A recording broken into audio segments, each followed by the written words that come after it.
Well, it's time now to look through the papers. I'm joined here in the studio by Diptyque Laurent. Hello to you, Diptyque. Hello. Now, we're starting today with this UN report into human rights violations by the Myanmar army against Rohingya people. That's right. Nothing new, really, because we've heard these allegations before. But this latest report by a UN human rights panel builds on recommendations last month in another report for Myanmar military officials to be prosecuted for crimes against humanity and genocide.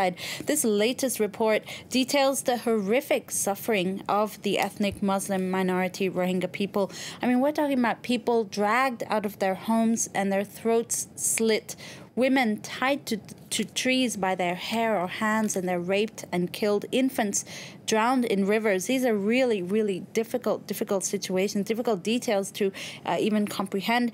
For the UN, Myanmar military acts with impunity, and this report will no doubt dominate the upcoming UN General Assembly.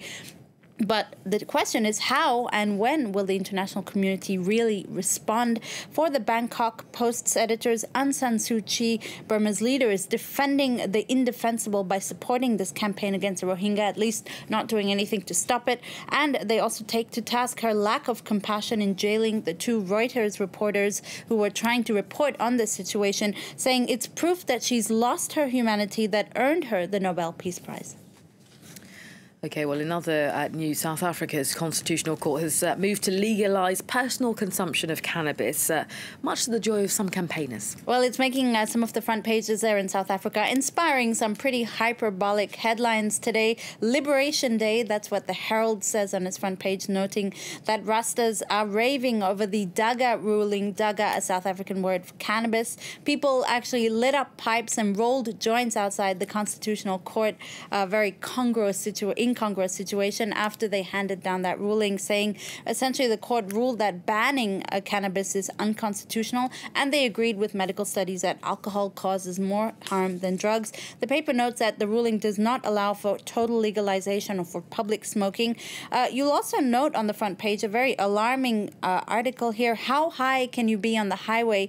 The ruling has also raised concerns about how they're going to regulate cannabis use.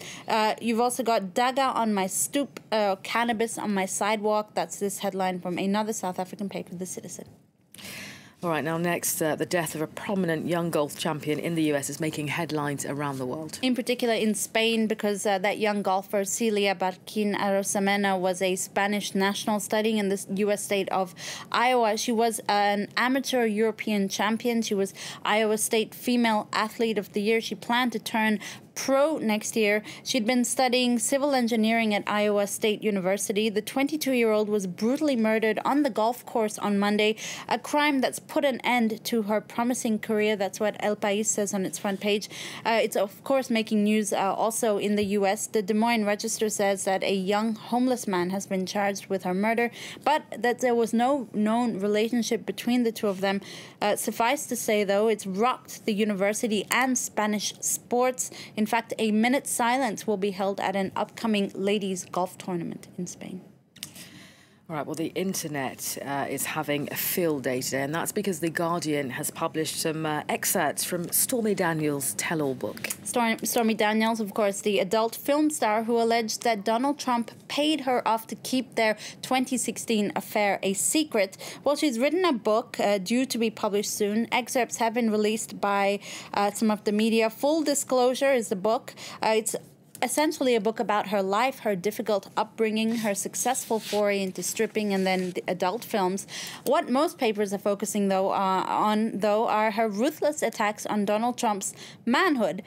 Least impressive sex I've ever had. That's what the Daily Mirror, the British tabloid, says of their reported affair. You know what? That's not even the most salacious part. She also compares his nether regions to the mushroom character Toad in Nintendo's beloved video game Mario Kart. Well, this all comes at a difficult time for Trump. Well, Stormy Daniels does write in her book of her surprise at Donald Trump's presidential win, saying she thought he never even wanted to be U.S. president. But her book also, the timing is quite interesting. It comes as Donald Trump's Supreme Court, Donald Trump's pick for Supreme Court Judge Brett Kavanaugh is facing sexual assault allegations of his own. And also just weeks after famed journalist Bob Woodward released a book portraying Donald Trump as being essentially incompetent and clueless in the White House. Now, Stormy Daniels' book may not derail his political career, but it'll do nothing to improve his reputation. Not a good day for Trump. Not a good day either for Toad. In fact, it's his worst day. That's what Nintendo says on its Twitter page. It's his worst day since someone took a picture of him without his mushroom head. Poor Toad. I'm sure we'll get over it. Dipsy, thank you very much for the roundup of the papers there. And to our viewers, if you do want to see more, don't forget you can always log on to our website at france24.com.